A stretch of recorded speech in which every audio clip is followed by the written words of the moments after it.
Hello students, हम lesson first की exercise कर रहे थे। तो इसमें कल एक क्वेश्चन छूट गया था बीच में। Question number 8, right the balanced chemical equation for the following and identify the type of reaction in each case. यहाँ पर आपको वर्ड इक्वेशन दी गई है, इसको केमिकल इक्वेशन के फॉर्म में लिखना है और बैलेंस करके उस रिएक्शन का नाम भी बताना है। सबसे पहली इक्वेशन है potassium bromide KBr plus barium iodide BaI2। ये बनाएंगे KBr प्लस BaI2 मिलकर बनाते हैं पोटेशियम आयोडाइड Ki और बेरियम ब्रोमाइड BaBr2। बैलेंस करो, potassium 1 potassium 1, bromine 1 atom, bromine 2 atom. Bromine को बैलेंस करने के लिए यहाँ हम 2 लगा देते हैं। अब ब्रोमीन तो बैलेंस है, पर अब पोटेशियम यहाँ 2 एटम हो गए तो यहाँ भी हम 2 लिख लेंगे। अब पोटेशियम 2 पोटेशियम 2, पोटेशियम भी बैलेंस हो गया। अब है barium 1 atom, barium 1 atom, iodine 2 atom, iodine 2 atom. Now this is balance equation. और अब आप देखेंगे कि इसमें क्या हो रहा है, आयनों का एक्सचेंज हो रहा है। जो ब्रोमाइड आयन है और जो आयोडाइड आयन है, इनका आपस में एक्सचेंज हो रहा है। ठीक है, तो पोटेशियम आयन जुड़ जाता है आयोडाइड आयन से और बेरियम आयन जुड़ता है ब्रोमाइड आयन से। तो क्या है ये, आयनों में टूट करके आयनों का जो एक्सचेंज हो जाता है, तो वो किस टाइप की रिएक्शन होती है, डबल डिस्प्लेसमेंट रिएक्शन। तो ये है आपकी डबल डिस्प्लेसमेंट रिएक्शन। दूसरा है जिंक कार्बोनेट ZnCO3, ये टूट जाता है जिंक ऑक्साइड और कार्बन डाइऑक्साइड में। इसे बैलेंस करने के लिए देखते हैं, जिंक जिंक ये केवल टूटा हुआ है, तो यहाँ पर ऑलरेडी सारे बैलेंस हैं। कार्बन यहाँ 1 है, कार्बन 1 है, ऑक्सीजन 3, ऑक्सीजन 1 और 2 3। ये बैलेंस रिएक्शन है।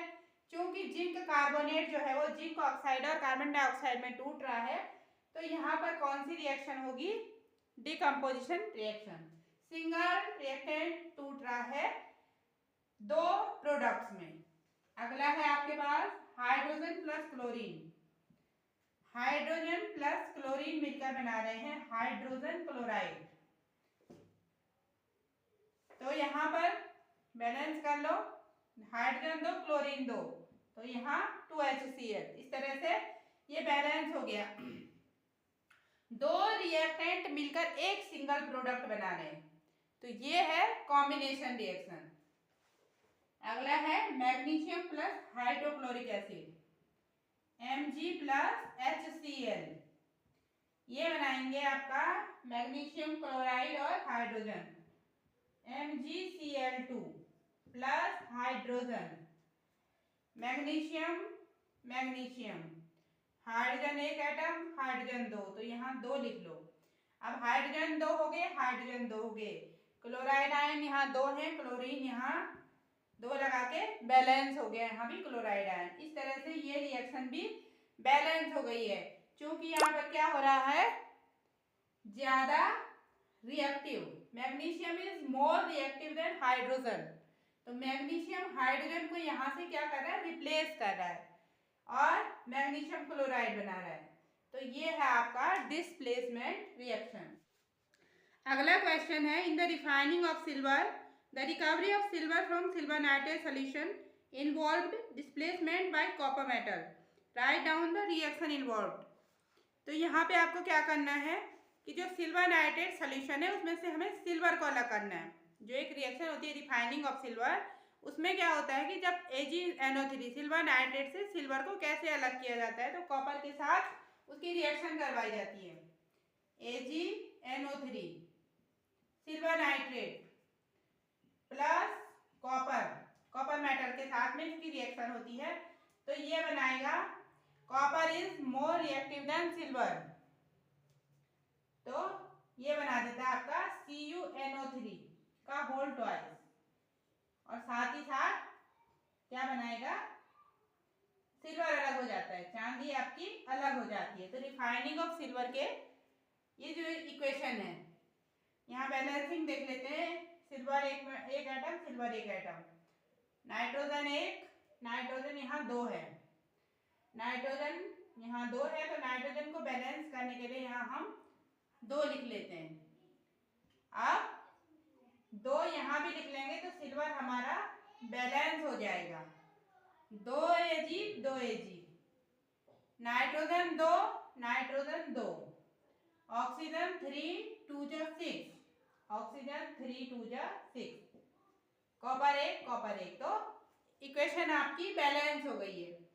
तो ये आपकी इक्वेशन है। अगला क्वेश्चन है, what do you mean by a precipitation reaction, explain by giving examples. Precipitation reaction से आप क्या समझते हो? तो प्रेसिपिटेशन रिएक्शंस वो होते हैं जिनमें प्रोडक्ट में कोई इनसॉल्युबल सबस्टेंस बन जाता है। जो इनसॉल्युबल सॉल्ट्स होते हैं, इनसॉल्युबल सबस्टेंसेस होते हैं जो प्रोडक्ट में बनते हैं, तो उन्हें ही कहेंगे प्रेसिपिटेट। जिन रिएक्शन में भी प्रेसिपिटेट बनते हैं उन्हें कहते हैं प्रेसिपिटेशन रिएक्शन। इसका एग्जाम्पल है Na2SO4 प्लस BaCl2। जब रिएक्शन करते हैं तो BaSO4 बेरियम सल्फेट और सोडियम क्लोराइड बनता है। सोडियम सल्फेट, यहाँ सोडियम 2 है तो यहाँ भी सोडियम 2 कर देंगे, ठीक है। SO4 barium barium, chloride 2 ion, chloride 2 ion, ठीक है। तो इस रिएक्शन में हम देखते हैं कि जब सोडियम सल्फेट बेरियम क्लोराइड के साथ रिएक्शन करता है तो बेरियम सल्फेट का प्रेसिपिटेट बनता है। बेरियम सल्फेट जो एक वाइट प्रेसिपिटेट बनता है जो वाटर में इनसॉल्युबल होता है, ठीक है, और सोडियम क्लोराइड बनता है। तो इस प्रकार की जो रिएक्शंस होती है उन्हें हम कहते हैं प्रेसिपिटेशन रिएक्शन।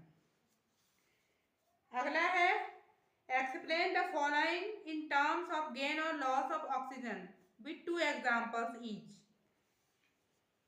इनको ऑक्सीजन के गेन और लॉस के टर्म में हमें इन्हें डिफाइन करना है। तो पहला है ऑक्सीडेशन। ऑक्सीडेशन, ऑक्सीडेशन में क्या क्या कहा था? In a chemical reaction the substance which gains oxygen get oxidized and which lose oxygen get reduced।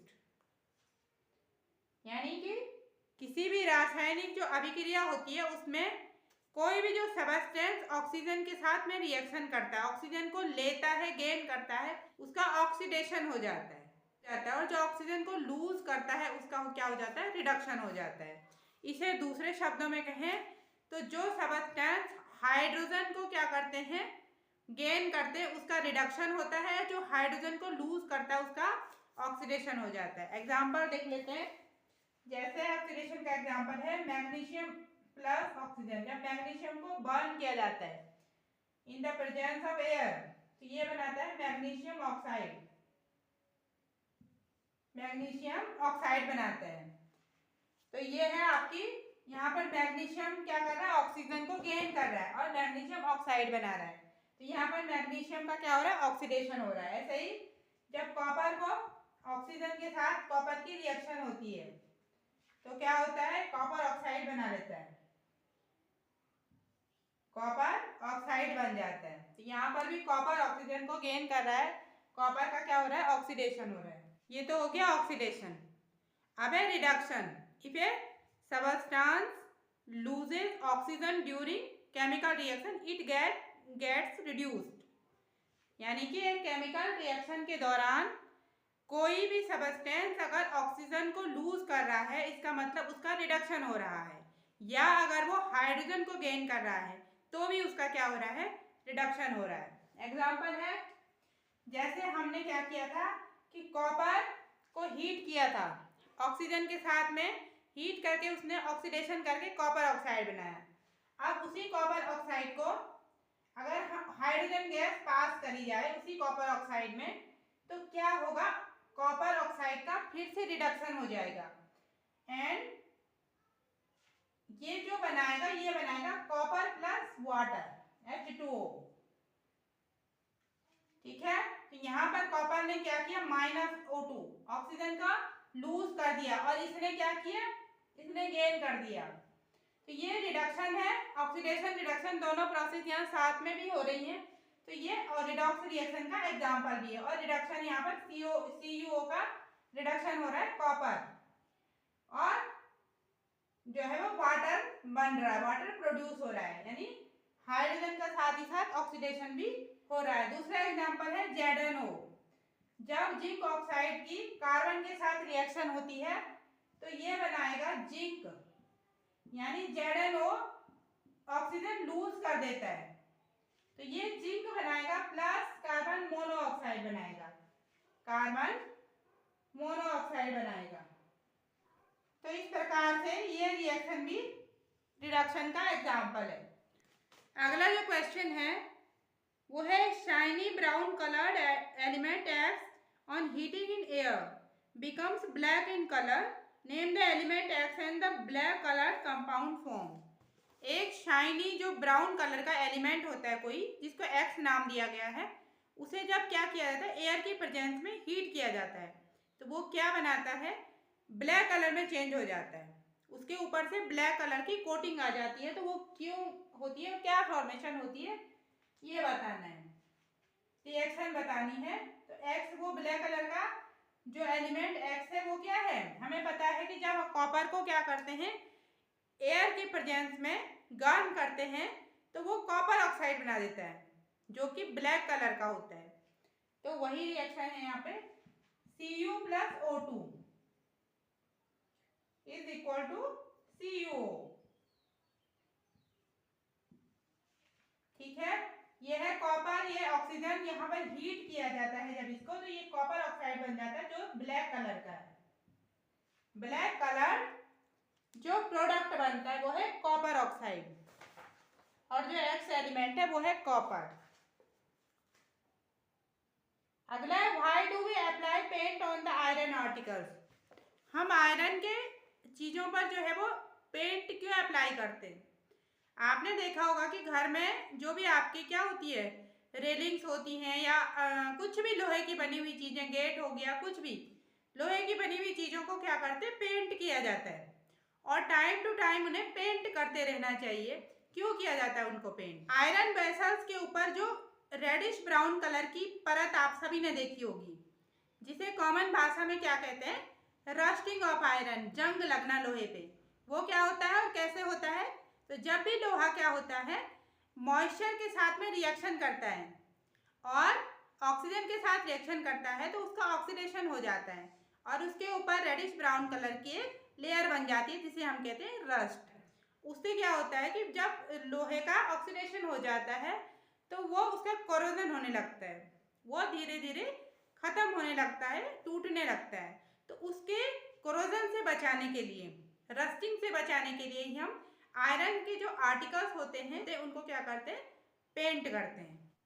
अगला oil and fat containing food items are flushed with nitrogen. Why, जो भी क्या होते हैं ऐसे, मतलब ऑयली जो होते हैं ना, चिप्स वगैरह, जो नमकीन चिप्स, जो भी चीज़ें तेल में तल करके बनाई जाती हैं, तो उनको आपने देखा होगा मार्केट में उन्हें पैक्ड किया जाता है। तो पैकिंग करने से पहले उन्हें नाइट्रोजन गैस उनमें डाली जाती है। क्यों डाली जाती है, इसलिए डाली जाती है कि नाइट्रोजन एक एंटीऑक्सीडेंट का काम करती है। जब भी कोई ऑयली चीज़ हवा के संपर्क में आती है तो वो क्या कर लेते हैं, रैंसिड हो जाते हैं, ऑक्सीडेशन उनका होता है, ऑक्सीजन के साथ रिएक्शन करते हैं। ऑक्सीडेशन होने के बाद उनका क्या होता है, स्मेल, उनकी टेक्सचर और बिल्कुल स्वाद वगैरह सारा खराब हो जाता है, जिसे हम रैंसिड होना कहते हैं, रैंसिडिटी। तो रैंसिडिटी से प्रिवेंट करने के लिए ही नाइट्रोजन गैस को फर्निश्ड किया जाता है किसी भी ऑयली फूड आइटम में, क्योंकि नाइट्रोजन क्या काम करता है, यहाँ पर एंटीऑक्सीडेंट का काम करता है। अगला क्वेश्चन है explain the following terms with one example each. Corrosion और रेंसिडिटी। तो कोरोजन पहले बताते हैं। कोरोजन मैंने बताया था कि जब भी कोई ऐसा मेटल, जैसे लोहे का तो आपको पता है कि रस्टिंग होता है, लोहे के अलावा जैसे सिल्वर, कॉपर, ऐसे मेटल्स क्या होते हैं कि एयर के संपर्क में आने से क्या करते हैं, इनका जो है वो कलर चेंज होने लगता है। इनका कलर चेंज होता है, ये रिएक्शन करते हैं और इनका धीरे धीरे ये खत्म होने लगते हैं, नष्ट होने लगते हैं। इसे हम कोरोजन कहते हैं। इसी तरह सिल्वर जब भी हवा के संपर्क में आता है, आपने देखा होगा कि चांदी के जो भी ज्वेलरीज होती हैं या बर्तन होते हैं, आप उनको जो है वो कुछ टाइम के लिए अगर आप उन्हें खुले में छोड़ देते हैं तो क्या होता है, वो काले पड़ने लगते हैं। शुरुआत में उनमें जो चमक होती है, धीरे धीरे उनकी चमक खत्म होने लगती है। फिर आप उन्हें फिर से अगर आप रगड़ करके साफ करोगे तो फिर से उनमें चमक आ जाती है। अगर आप उन्हें हीट, मतलब जैसे आप उन्हें हीट करोगे डिटर्जेंट के साथ, तो क्या होता है कि वो फिर से चमक उनमें आ जाती है। तो ये चांदी के ऊपर जो ब्लैक कलर की जो कोटिंग होती है वो क्या होती है, तो वो होती है सिल्वर सल्फाइड। चांदी क्या करती है कि एयर में मौजूद सल्फर के साथ में रिएक्शन करती है। सल्फर के कोई भी कंपाउंड हो सकता है, तो उसके साथ में रिएक्शन करके चांदी सिल्वर सल्फाइड बनाती है, जो कि ब्लैक कलर का होता है। इसीलिए चांदी का कोरोजन हो जाता है। चांदी है H2S के साथ में सिल्वर हाइड्रोजन सल्फाइड, H2S के साथ सिल्वर H2S के साथ में रिएक्शन करके बनाती है Ag2S और हाइड्रोजन। तो यहाँ से सिल्वर को बैलेंस कर लिया, हाइड्रोजन दो सल्फर एक एयर में मौजूद सल्फर के साथ रिएक्शन करती है तो सिल्वर सल्फाइड बनता है, जिससे कि चांदी का धीरे धीरे क्या होने लगता है, क्षरण होने लगता है, कोरोजन होने लगता है। ऐसे ही कॉपर मेटल का भी कोरोजन होता है। ऐसे कॉपर की चीज़ों को आप क्या करोगे, बहुत टाइम तक रखे रहोगे तो उन पे ब्राउन कलर के जो होते हैं स्पॉट्स आ जाते हैं। तो वो स्पॉट्स क्या होते हैं, वो उसका कॉपर का ऑक्सीडेशन होता है। कॉपर ऑक्सीजन के साथ रिएक्शन करके कॉपर ऑक्साइड बनाता है, तो वो ब्राउन कलर के उसके धब्बे आ जाते हैं। अब जब वही कॉपर को क्या करेंगे, पानी के साथ और एयर की कार्बन डाइऑक्साइड के साथ और ऑक्सीजन के साथ जब रिएक्शन होती है तो कॉपर के ऊपर एक बिल्कुल ग्रीन कलर का एक लेयर बन जाती है। ये आपने देखा होगा कि कॉपर के जो बर्तन होते हैं, अगर उन्हें मॉइस्चर में रखा जाए या उनके अंदर पानी भर के आप बहुत टाइम तक रख दें और उन्हें खुला छोड़ दें, खुले बर्तन में अगर कॉपर के आप पानी रख दें तो क्या होगा कि कुछ समय बाद आप उस पानी को अगर गिराओगे तो देखोगे कि बिल्कुल ग्रीन कलर की एक लेयर उस पर चढ़ी हुई है। तो वो क्या होता है, वो होता है कॉपर कार्बोनेट। तो कॉपर जब रिएक्शन करता है कार्बन डाइऑक्साइड से, ऑक्सीजन से और वाटर से या मॉइस्चर से, वाटर वेपर से, तो ये बनाएगा CuCO3, copper carbonate plus copper hydroxide, CuH का होल ट्वाइस। बैलेंसिंग देख लो, कॉपर एक एटम, कार्बन एक, ऑक्सीजन 2 और 2 4 और 1 5, ऑक्सीजन 3 और 2 5, हाइड्रोजन 2, तो बैलेंस रिएक्शन। ठीक है, तो जो ये कॉपर कार्बोनेट होता है, ये कॉपर कार्बोनेट ही क्या करता है, जो ग्रीनिश लेयर आ जाती है कॉपर के ऊपर से, वो होती है कॉपर कार्बोनेट की। ठीक है, तो अगर लंबे समय तक कॉपर को जो है वो आप वॉश नहीं करेंगे, उसे उस लेयर को हटाएंगे नहीं, तो क्या होगा, धीरे धीरे उसका कोरोजन होने लगता है और वो क्या होने लग जाएगा, नष्ट होने लग जाएगा, टूटने फूटने लग जाएगा वो जो कॉपर का वेसल है। अगला जो टॉपिक है वो है रेंसिडिटी। तो रेंसिडिटी क्या होता है, मैंने बताया था कि जो भी ऑयल या फैट जो होते हैं एयर के संपर्क में आने से क्या हो जाते हैं, ऑक्सीडाइज्ड हो जाते हैं और उन्हें क्या कहते हैं, उनकी स्मेल और उनका टेक्सचर, उनका टेस्ट बिगड़ जाता है, तो उसे ही रेंसिडिटी कहते हैं। रेंसिडिटी का एक जो है वो रेंसिडिटी से बचने के लिए क्या किया जाता है कि जो भी मतलब इन चीज़ों को खुले में नहीं रखा जाता है। जैसे जो भी ऑयली चीज़ें होती हैं, मतलब नमकीन हो गया, बिस्किट हो गया, जो भी चीज़ें ऑयल में जो होती हैं, चिप्स वगैरह हो गए, तो इनको क्या किया जाता है कि अगर ये मार्केट में आपको मिलेंगे तो आप देखोगे कि जो पैकेट होते हैं वो फूले हुए रहते हैं। जो भी नमकीन के पैकेट या चिप्स के जो पैकेट होते हैं वो फूले फूले रहते हैं। तो आप सोचते हो कि इसके अंदर हवा क्यों भर दी है इतनी, तो वो हवा नहीं होती है बल्कि वो नाइट्रोजन गैस होती है। नाइट्रोजन गैस उसके अंदर इसलिए डाली जाती है ताकि उसे रैनसिडिटी से बचाया जा सके। एक तो वो पैक्ड होते हैं बिल्कुल, और दूसरा उन्हें अगर लंबे समय तक जितनी उनकी मैन्युफैक्चरिंग जो एक्सपायरी डेट तक उनको जो है ख़राब ना हो, तो उसके लिए प्रिवेंशन के लिए नाइट्रोजन गैस उसके अंदर डाली जाती है ताकि उसका ऑक्सीडेशन ना हो, वो रैनसिड ना हो। ठीक है, तो ये हो गया आपका रैनसिडिटी। आज ये आपका लेसन यहाँ ख़त्म हो गया है। क्लास में अब हम अगला लेसन पढ़ेंगे। अगर आपको कुछ भी दिक्कत है, कुछ भी आपकी क्वेरीज है, तो आप पूछ सकते हैं। Thank you.